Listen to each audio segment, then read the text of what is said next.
Au nom d'Allah, le tout miséricordieux, le très miséricordieux. Nun, par la plume et ce qu'ils écrivent. Toi, Mohammed, n'es pas, par la grâce de ton Seigneur, un possédé. Et il y aura pour toi, certes, une récompense jamais ininterrompue. Et tu es certes d'une moralité imminente. Tu verras et ils verront qui d'entre vous a perdu la raison. C'est ton Seigneur qui connaît mieux ceux qui s'égarent de son chemin, et il connaît mieux ceux qui suivent la bonne voie. N'obéis pas à ceux qui crient au mensonge. Ils aimeraient bien que tu transiges avec eux afin qu'ils transigent avec toi.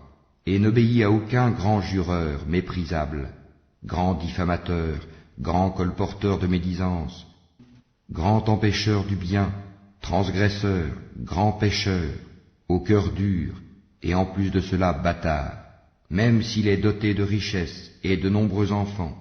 Quand nos versets lui sont récités, il dit, des contes d'anciens. Nous le marquerons sur le museau, nez. Nous les avons éprouvés comme nous avons éprouvé les propriétaires du verger qui avaient juré d'en faire la récolte au matin, sans dire, si Allah le veut. Une calamité de la part de ton Seigneur tomba dessus pendant qu'il dormait, et le matin ce fut comme si tout avait été rasé. Le lendemain matin, ils s'appelèrent les uns les autres, partez tôt à votre champ si vous voulez le récolter. Ils allèrent donc tout en parlant entre eux à voix basse, ne laissez aucun pauvre y entrer aujourd'hui. Ils partirent de bonne heure, décidés à user d'avarice envers les pauvres, convaincus que cela était en leur pouvoir.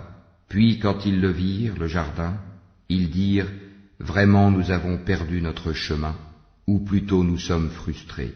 Le plus juste d'entre eux dit, ne vous avais-je pas dit si seulement vous avez rendu gloire à Allah? Ils dirent, gloire à notre Seigneur, oui, nous avons été des injustes.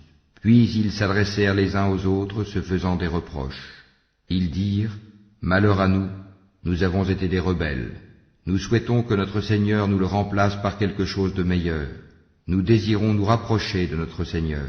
Tel fut le châtiment, et le châtiment de l'au-delà est plus grand encore, si seulement ils savaient. Les pieux auront auprès de leur Seigneur les jardins du délice. Traiterons-nous les soumis à Allah à la manière des criminels? Qu'avez-vous? Comment jugez-vous? Ou bien avez-vous un livre dans lequel vous apprenez qu'en vérité vous obtiendrez tout ce que vous désirez? Ou bien est-ce que vous avez obtenu de nous des serments valables jusqu'au jour de la résurrection, nous engageant à vous donner ce que vous décidez? Demande-leur qui d'entre eux en est garant. Ou encore, est-ce qu'ils sont des associés?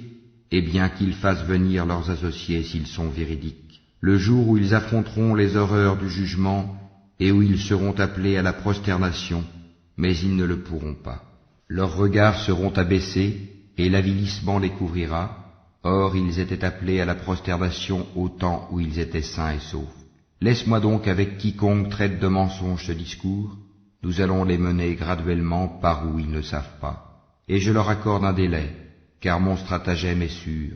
Ou bien est-ce que tu leur demandes un salaire, les accablant ainsi d'une lourde dette? Où savent-ils l'inconnaissable? Et c'est de là qu'ils écrivent leurs mensonges.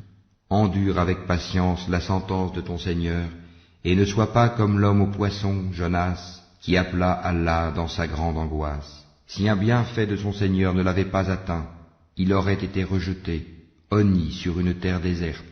Puis son Seigneur l'élut et le désigna au nombre des gens de bien. Peu s'en faut que ceux qui mécroient ne te transpercent par leurs regards. Quand ils entendent le Coran, ils disent « Il est certes fou », et ce n'est qu'un rappel adressé au monde.